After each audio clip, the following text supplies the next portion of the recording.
Hi and welcome. Usually my videos are about equipment and tips and tricks to help you create content, whether that's audio, video or images. But today I'm talking about speeding up your stock media publishing workflow. Because if you can publish faster, you're going to have more time to create additional media that you can sell. If you're uploading your stock content to multiple agencies, and if you have to type in your file's title, description and keywords on each stock site, that's going to take a long time and not the most efficient way of doing it. But now I type most of those details only once into the file's metadata. Metadata is the hidden information tucked away in your photos and videos. Some of the data is automatically added to your files when you take the image, like your camera settings, but you can also add other properties like the title, description, and keywords. When you upload the file, that metadata is automatically used to fill the data fields on the stock agency's upload page. That's going to save you time and effort because you're not having to do it over and over for each agency. Alright, so let's say you want to add some of those details to a batch of images or videos. The most common way for beginners, mainly because it's free, is to right-click on the file, go to the File Properties, and then the Details tab. That's where you can enter a title, which doesn't need to be the same as the file name incidentally, and you can also enter your keywords in the Tags field. If I scroll down, you can see that my camera has automatically included other data like my name, that I own the copyright, and the date and time I took the image. That's because my camera is set up to record those details to each file.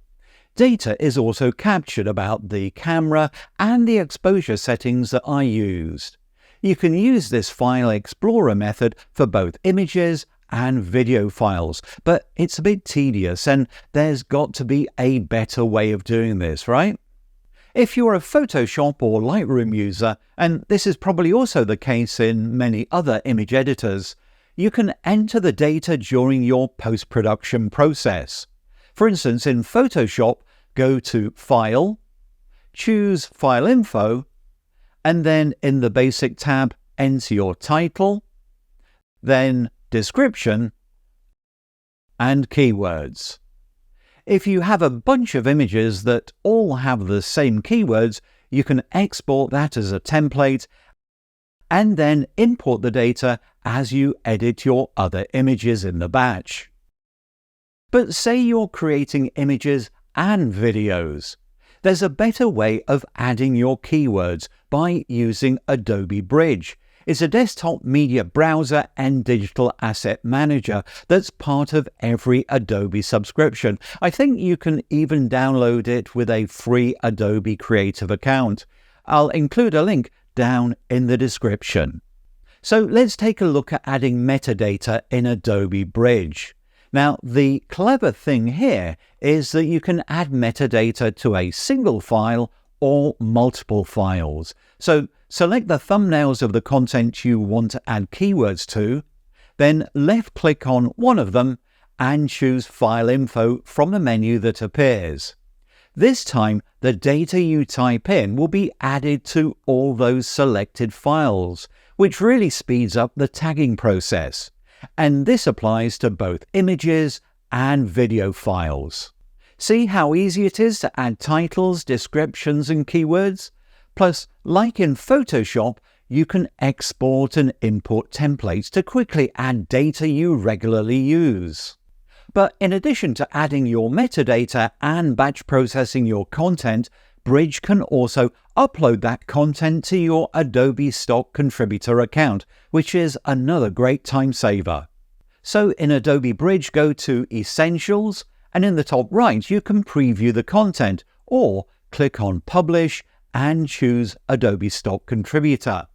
Below that you can see your metadata and manage your keywords. So Adobe Bridge speeds up your workflow and improves your productivity. For a long time I avoided using the app, but it's now as important to me as Photoshop or Premiere Pro. So let's just recap what I've been talking about. You can add your metadata using Windows File Explorer, your photo editing app, or Adobe Bridge. Doing so means that you'll save time because you won't have to keep typing in the same details on each stock agency website. Using File Explorer works okay, but it's slow. Using your image editor speeds things up, but when you're working with video and image files, then for maximum productivity, Adobe Bridge is the way that I go. I hope this helps. If you'd like to support this channel, check the links in the description. Also, please like, share and subscribe. And to make sure you don't miss any of my new videos, smash that notification bell. Thanks for watching, and until next time, keep creating.